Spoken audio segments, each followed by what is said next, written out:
To set the temperature, press the menu and navigate to the Set Temperature icon.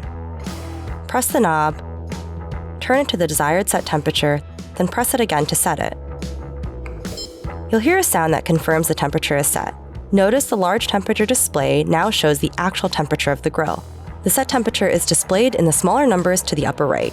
As the grill heats, the temperature display will change, and when it matches the set temperature, it will alert you that you are ready to cook, typically in 15 minutes or less.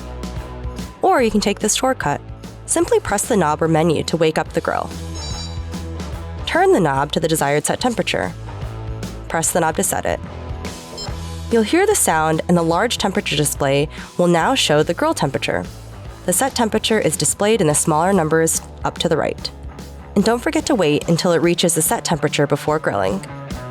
For more information, visit Weber.com or contact Consumer Care.